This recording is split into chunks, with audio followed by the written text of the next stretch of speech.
Welcome to Success on Your Terms, the podcast where we challenge the conventional, break free from the noise, and redefine what success really means for you.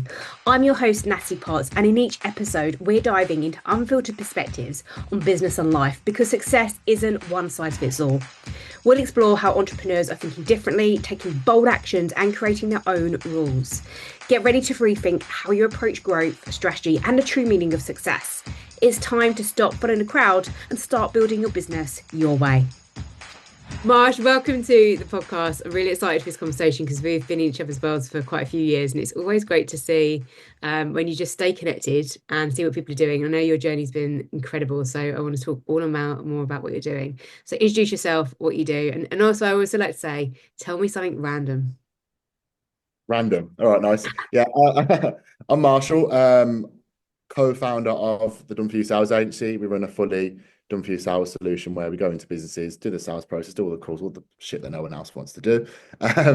And interesting fact or something random. I lived in Lapland for a year in lockdown. Really? Yeah, it was Wow. interesting to say the least. It's stunning, isn't it? I mean, if you was to go on holiday for a couple of days, it's great. To live there for a year, it's minus 17 degrees. It's probably not as the novelty wears off in in not too much time at all. It's so funny. So if someone promised me to go to that, I'd be like amazed, and you'd be like, oh, done it.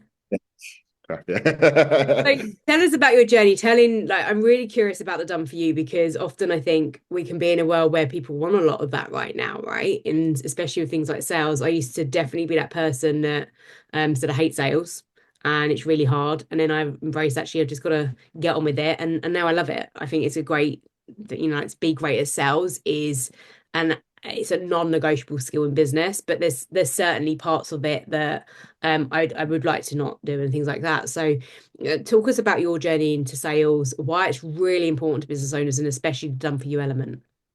Yeah, nice. So in terms of my journey in sales, I was a professional footballer until I was the age of 21. Got a few injuries, and then you sort of live your whole life competing, trying to win, and that's sort of the only thing you ever know and you dial into. And when you come out of the world, you're sort of left in a black hole of like when you come out of doing that, like I've got no qualifications, no anything, to Yeah. do. And sales are sort of the only thing that recaptured that bug of winning and the competitiveness and the going out and getting it and doing it. So worked in sales for a few years for a sales training company. Um, Done really well, learned loads. And then found a gap in the market really where there's a lot of business owners who don't want the noise of recruiting people, training people, hiring people. Same time don't want to do it themselves. So having a solution where that whole process is taken off and is outsourced. And there wasn't really many options in the UK for someone to do it. So took the leap, jumped, and yeah, been going over a year now and doing pretty well. It's incredible. Okay, let's go back to that mindset part because that's so important with something like sales, isn't it? With, like you say, that competitive element, footballer and stuff. Like, surely that massively helps with growing a business and doing something like you say, learning your craft, mastering your certain skills, but then going and doing it on your own. Yeah, so it definitely helps. It's got its shortfalls as well when you super competitive. Sometimes try and run before you can walk. However, yeah, it's the most important thing when it comes to business is making sales. Like sales makes the world go around. Like every single interaction you'll ever have in your life, where it comes to speaking to someone, whether it comes to meeting your partner, whether it comes to the computer that speaking to one now wouldn't have happened if it wasn't for sales. So yeah, it's vital for everyone. Isn't it? I remember a few years back actually a bit of a hearing something about like you're selling to your partner about what you want for dinner and stuff. And like I'm convinced on that as well that we're always, as you say, selling. What are some of the skills that make you like what are some of the things and the skills that make your business really different? Because I talk about this a lot with messaging is like how do you stand out? What do you want to be known for?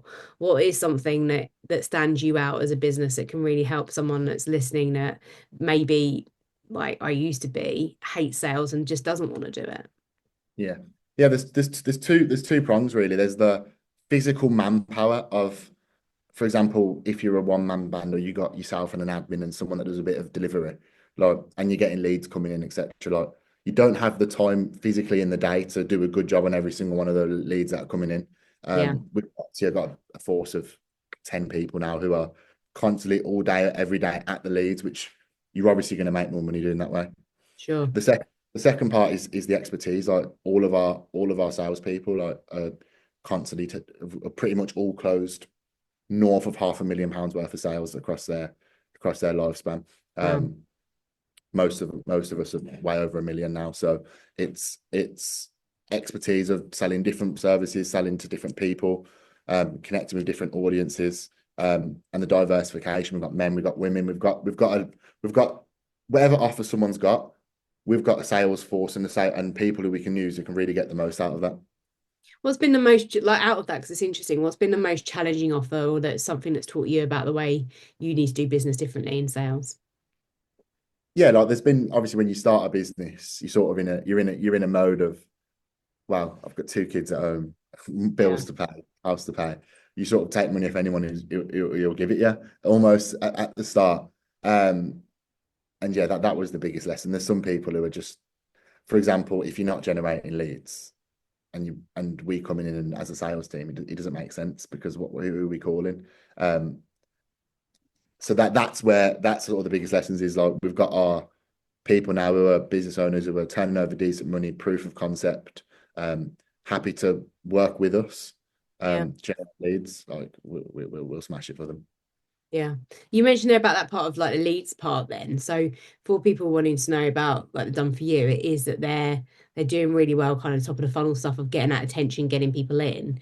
And then it's the ability to sell and get them through and on into the program, is it? Yeah, so in terms of the lead gen side, like we consult on marketing, we consult on what you should be doing on the front end, how we can improve the front end. And then once people drop into, as you mentioned, top of funnel, it's then getting as many people down to the bottom funnel as possible, which takes skill and blood, sweat, and tears sometimes as well. Yeah, yeah. Yeah. And it's time, isn't it? Getting to know people and things. Yeah, 100%. If you look at one person, like you might have a conversation with, you might have an initial call with them, then book a 45-minute Zoom, and then another half an hour Zoom to close someone. It's Yeah. it's 2 to 3 hours probably on each person it's going to take to close, especially if you're talking 3, 4, 5, 6, 7, 8 grand plus. Yeah. So you can do there's 3 hours per person. How many of those can you really speak to in a week? Um, if you've got people full-time dedicated on speaking to those people, the amount of people that can get pushed through that from the top of the funnel to the bottom of the funnel is massively more. What can people do that helps you, I think, if they're coming at it thinking this sounds like great, this is what I need, and would really help me streamline, simplify the business operations that I've got. What are some of the things that they can do though that can help you so that they can be more successful as well in terms of a prep or getting ready or knowing what they need to do? Because most people don't know sometimes what they don't know and or know what steps to take today. Yeah, let it go. Like our biggest like this is we our expertise is when it comes to sales and that's our bag, that's our expertise. We know it inside out. We've done it in tens of different industries, niches at this point. So we're Yeah. pretty good. And it's when like be happy for us to expertise and lead and work with us on that. I think if you're generating leads, if you've got a business, if you've done 100K plus a year, like you've got a business that you can sell and you can sell more of it. You just need that process, which is our expertise. It's when people dabble in saying, no, that doesn't work. And we're like, it does work, it doesn't work. And that can elongate it. Yeah. But surely sometimes that's why they're stuck, right? Well, yeah, that's what it is. My nan used to say, if you don't hear, you must feel. So I love it. I love the idea because I'm as business owners sometimes as well, I feel people can get stuck in should I grow a team or not? And it's definitely conversations I've had with a few clients recently on the fact that the business is growing really well. And again, like you say, depends on their industry. I've got somebody who does accounts, as accountant, and they get a lot of leads in, but it's then the time to do the calls and things, and then it's knowing where to put them and things like that. And then there's the admin behind it and things. And it's those things that they want to streamline and do like better. Um, I guess the question there is, how do they know when's the right point of, like you say, like if they've got leads coming in, when is the right point versus when is it not? Because sometimes people say if you're asking yourself these questions, that's the point when you go in. What's your advice or steer on that from what you've experienced? if you feel like you're leaving money on the table, Yeah, if you can't get to a lead within 12 hours that comes in, you need someone else to do it. yeah, So the lead goes cold after 3 or 4 hours, colder. it goes pretty much dead after 12 hours and then 24 hours. Really? Yeah, because we're in the world of fast scrolling and people are signing up to 10, 15, 20 things a day at some point when they're clicking. Like if you haven't got that speed to lead to actually get in touch with someone, if it's in the night, then first thing in the morning you're on top of them. Um, you're going to miss out on massive amount of opportunity. And especially when we speak to some business owners who have like haven't called new leads for like a month. I've had all these come in last month. I haven't spoke to them. We're like, what have we been doing? But so that's the point where it's a great time for us to come in because we can revive the stuff that is dead and warm them back up, and then just stay on top of everything new that's coming in. Yeah. What are some of the steps after that though, once they're in? Once clients in with us, Yeah. yeah. So it's onboarding. We do a full brief of the business. We look at the sales process. We minorly shake it up at the start, so we don't change too much at the start. We sort of integrate into what's currently going on, so we Okay, can that's cool. get a Yeah. bit of data to sort of track the process. Once we've got that data and we can see where the shortfalls are, that's where we start to tweak. So something might need change on the front end. It might need the change of an offer in the back end to sort of translate to convert more of the audience. And then from there, it's just constantly tweaking until the machine's sort of cooking on gas and is firing on all cylinders. If you're enjoying this episode and want to simplify your business while making it work for you on your terms, my mastermind could be exactly what you need. It's designed to help you refine your messaging, streamline your strategy, and accelerate growth, all while aligning with your vision. If you're ready to stop overcomplicating things and build a business that truly works for you, DM the word podcast across social platforms to learn more. Now, let's jump back into today's episode. Yeah, it's that sales tap, isn't it? That machine that you need to get into play. And like you're bang on there, the testing part, and it's the patience of that, isn't it? And giving it time, see what works. A lot of like people that listen to this, and sometimes my clients ask me around is with sales about the sales process versus the customer journey. And I tend to say sometimes, well, the priority is always obviously your customer, but you've got to get that sales process in place and like the touch points and knowing that as well. What works, as we just said, like a refined oiled machine as such in a business, what works really well as a gem, like as a kind of, if we touch some touch points to people, I think they say like 7 to 12. What are some of the things that people, again, because they may not be aware if they need your help or not, what are Yeah. some of the things that they need in place as part of that sales process? Because I had no idea about sales until I went and started training. Like, and I thought you have an idea of get someone in your program, but I had no idea where to start, what was involved, how to do it, where I should give my time and attention to. And then that's where people kick in like the whole overwhelm. Yeah. I think the most important thing about nurturing a sales process, people need to actually know that they're in a sales process and that there is something.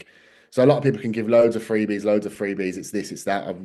You can join my email list and I'll send you a 70-day email sequence telling you everything you ever need to know about life. And then when it comes to the sale, people are so far away from that it still needs warming up. So it's been able to take people on a journey, nurture and seed what the end result would be the whole way through. Multiple Yeah. different touch points, whether that's phoning them, texting them. We've got a system where it's a speed to lead as soon as we can get on a call. And then as soon as possible, we want them on a Zoom face to face as soon as possible. Yeah.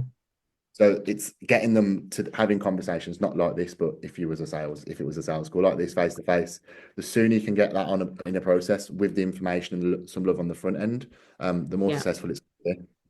Yeah, I definitely see that. And I was saying with someone earlier, it's the change in mindset and understanding of sales that like it's helped somebody make an informed decision about what they need to do and stuff. And I think there's times in my life where we're sometimes around people that doubt us with stuff or the decisions we need to make in business, and actually going and spending the time talking to someone who does it, and building, like you said, you have to build that meaningful relationship where you feel that they're invested in what you want to do as your vision as well.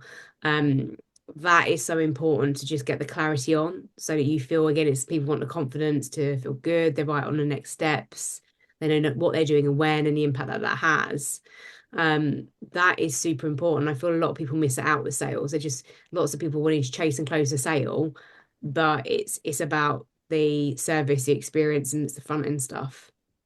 Yeah, but it works two ways. You get one side of the boat where people are like sell, sort of buy or die, just pitching everybody and everything to try and get the money. And then you Yeah, get the other side of the scale where people are are too scared to even ask for the sale. And it's when it comes to the whole sales and the transfer of money, they get you can see uncomfortability come straight through them. So it's finding that nice balance between you're giving them the love and support that they need, but when it's time to do business and exchange money or exchange contracts, that's what we're doing. And it's that healthy balance between which is what makes the most successful salespeople make the money they do. So that's interesting. What have you seen as some of the qualities or attributes of somebody that does really well in sales, or like you, but that thing in your team that's kind of stood you out or helped you grow at the rate of which you've grown? Yeah, I think the most important thing for a salesperson is just being a people person. Like I know it's the stupidest thing, it sounds so obvious, but we had staff at the start that come in and it was like they've done a bit of sales training and this and that. And then like we asked like what are you doing on the weekend? I've just sat at home and like played my PlayStation or whatever they've done for the weekend. And oh look, do you ever go out with your friends? No, I'm not really social. I don't really like speaking to people. I don't really like doing all of that. And when you watch the call recordings of people who aren't personable, haven't got great people skills, you can tell when they're on a conversation with someone because they can't connect with them on whatever level they're at. So I Mm. think you can teach someone how to be skill set wise in terms of overcoming objections, framing, doing discovery, whatever it is in the sales call. You can teach people that. You can't really teach people how to be good with people. Mm. And the second part of it is might not be the right way to phrase it. I'm trying to think of the best way, like a little bit of oomph, a bit of like I want to say nastiness, but not in that type of way. Like a little bit of like, yeah, like I'm gonna get a result, and this is me, and we're gonna do business, and having that inner fire inside of them, Yeah, yeah, um, it's massive. Like those are the two things now when we recruit. It's like yeah, I'll sit on an interview with a salesperson, and I'll just start talking about everything but sales, but the job, and seeing if I can just have a chat with them. yeah, yeah. It's there is a real thing on I think like personality there isn't there as well, and I think for me, and somebody said the other week she was like you're really persistent. I was like yeah I am. She was like yeah but I like it, and I was like again like that sales I don't need to convince you about what to do. I said I can talk with you, and there's an art of persuasion of course, but like if I know that something's a great offer and I really believe in it and know it can get you results, and like you said I'm motivated and driven and I want to do this really well, you go for it, don't you? And you've got to, I always used to was called quite, I was bolshy in my 20s at work in corporate, but it got me places and it got me opportunities and it got me in front of people and the right things. And that compounds over time with success. And you learn, like you say, what works, what doesn't, you tweak things and you do that as well in personal growth and who we are personality wise and keep going for it. And I think the ability to have a vision of what you want is so important as a business owner when you're starting something new. Yeah, 100%. And I think a lot of the time when you start that for us anyway, what we thought we wanted or what we thought we was going to create, what we thought we was going to achieve, um, it hasn't played out anything like that. But because we were so clear on what a version of success looks like and we did whatever it takes to hit that version of success, you're always going to end up in a better position or way in a different avenue, but in the same spot. Because you've got that clarity and you've got that hunger and that desire to be persistent and to try and succeed. So it's about taking the first step and deciding that you want to do this in life and just doing what you can to get there. And wherever you end up will be better than not doing it. How scary was that to do, like to go from something where you're working for people and it's secure and you get an income to like what was I always downplay a lot, I think, actually leaving corporate after 19 years in how big a risk that was.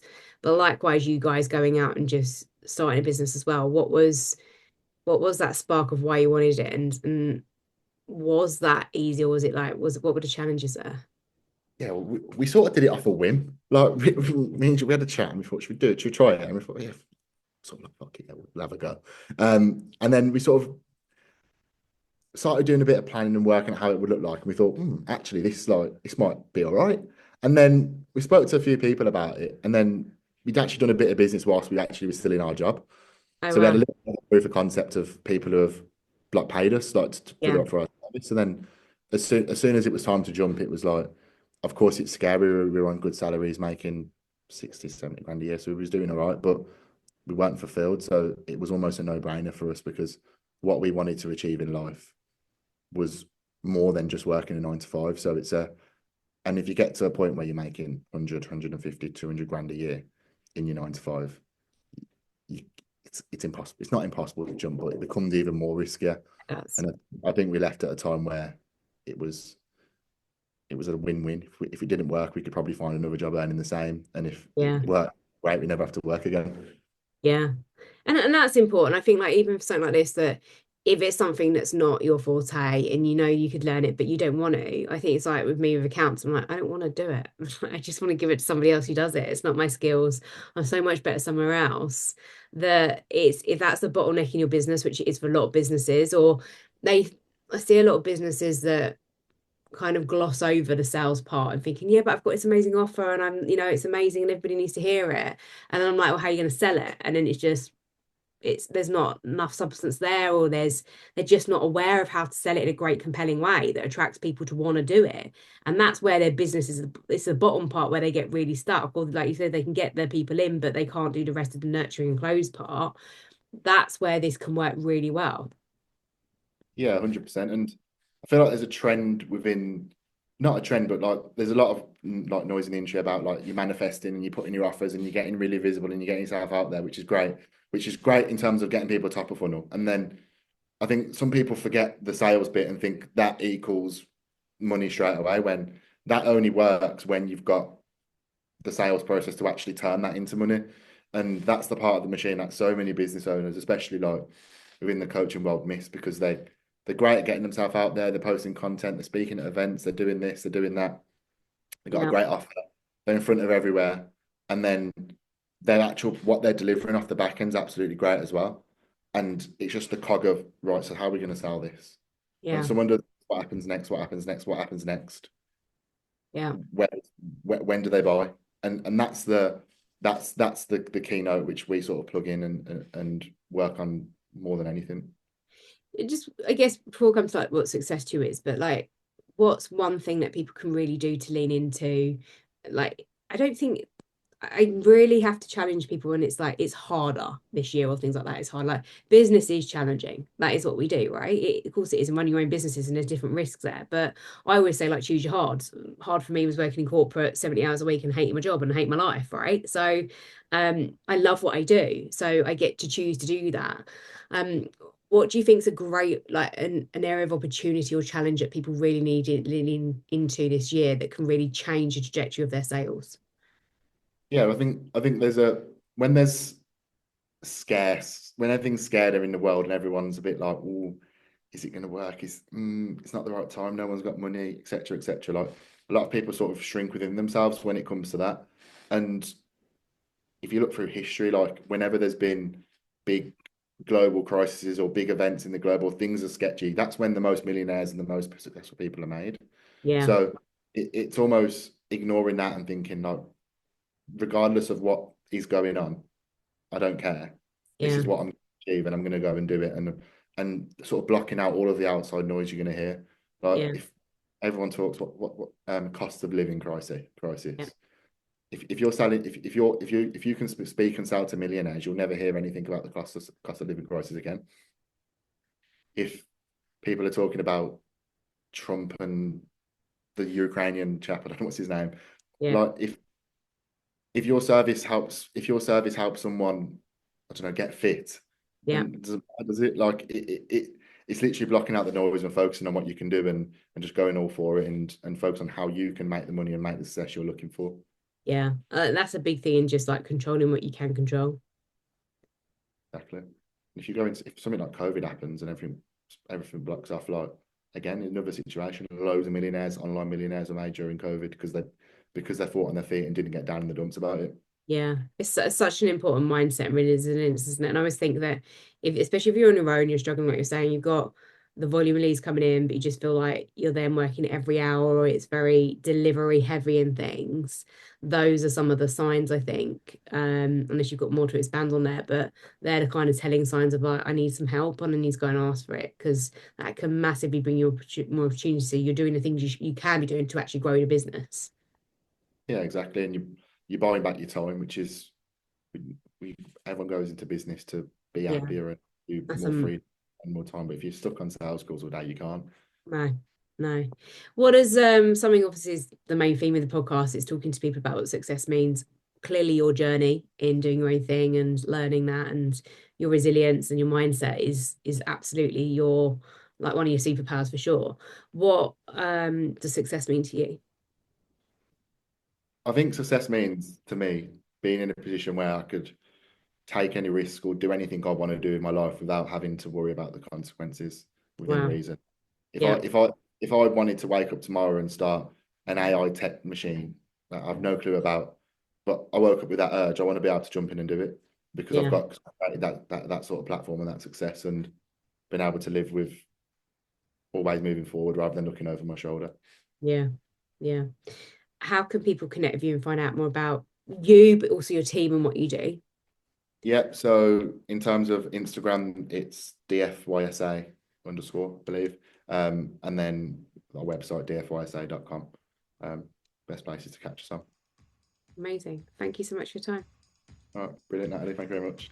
If this episode gave you something to think about, helped you in any way, or just made you feel seen, do me a favour, hit subscribe, leave a quick review, and maybe share it with someone who needs to hear it. And if you want to dive deeper or need help, reach out. I'd love to hear from you. I appreciate you being here, and I will see you next time.